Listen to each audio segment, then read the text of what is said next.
வாழ்வில் வார்த்தை ஊழியங்கள் வழங்கும் இன்றைக்கான இறை வார்த்தை.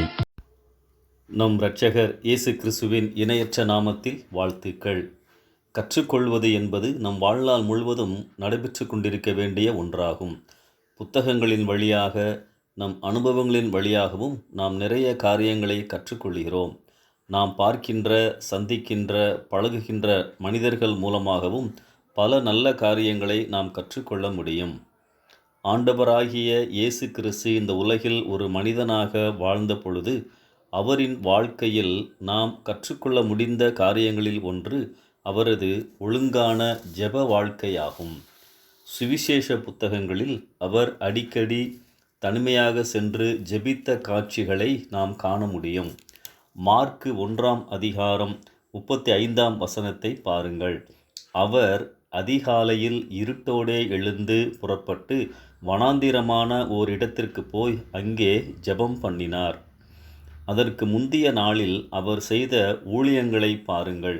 ஜெப ஆலயத்தில் போதகம் பண்ணுகிறார். அசுத்த ஆவி பிடித்திருந்த ஒரு மனிதனை துரத்துகிறார். பிறகு பேதுரு வீட்டில் பேதுருவின் மாமியை சுகப்படுத்துகிறார். அதற்கு பின் வீட்டிற்கு வந்த அநேக வியாதியஸ்தர்களை சுகப்படுத்துகிறார். இரவு எவ்வளவு நேரம் வரை ஊழியம் செய்தாரோ தெரியாது. ஆனால் அதிகாலையில் ஜெபிக்க கிளம்பி விட்டார். அன்பானவர்களே, ஆண்டவரோடு தனியாக நேரம் செலவழிப்பது புதிய பலனையும் தரிசனத்தையும் நமக்குள் கொண்டு வரும். இதற்கு உகந்த நேரம் அதிகாலை நேரம்தான். எப்பொழுதும் சுறுசுறுப்பாக செயல்படும் மருத்துவர் பென் ஹெர்சன் இவ்விதமாய் தன் அனுபவத்தை கூறுகிறார். எவ்வளவு வேலைப்பளு இருந்தாலும் அதிகாலை நேரத்தை கடவுளுடனே ஆரம்பிப்பேன். அந்த நாளை வேதம் வாசித்து தியானம் செய்து ஆரம்பிப்பதால் அந்த நாள் முழுவதும் மனரம்மியமாக இருப்பேன். ஏதாவது பிரச்சனை ஏற்பட்டால் காலையில் வாசித்த வசனத்தை எண்ணி பார்ப்பேன். ஆம், ஒவ்வொரு நாளிலும் திரள் கூட்டம் இயேசுவை ஒவ்வொரு நாளிலும் நெருக்கினதால் இயேசு அதிகாலையில் இப்படியாய் இருட்டோடே ஜெபித்து தன் நாளை ஆரம்பிக்கின்றார். பிரியமானவர்களே, அதிகாலை நேரங்களை ஆண்டவருக்கு கொடுங்கள். ஆசீர்வாதமாயிருக்கும். வேதத்தை வாசித்து தியானித்து ஜெபிப்பதற்கு அதிகாலை நேரத்தை தெரிவு செய்தால் அந்த நாள் முழுவதும் சிறப்பாக அமையும்.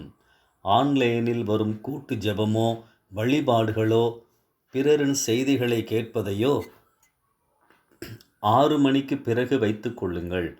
அதிகாலையில் நீங்கள் மட்டும் இயேசுவை சந்தியுங்கள், பலனடைவீர்கள். கிறிஸ்துவை பற்றிய சிந்தனை ஒரு நாளின் அதிகாலையில் முதலாவதாகவும் இரவில் கடைசியாகவும் நிலைத்திருக்கட்டும். இயேசுவிடம் கற்றுக்கொண்டதை வாழ்நாளில் கடைபிடிப்போம். இந்த சிந்தனையோடு இந்த நாளை ஆரம்பிப்போம். கர்த்தர் உங்களை ஆசீர்வதிப்பாராக. ஆமென்.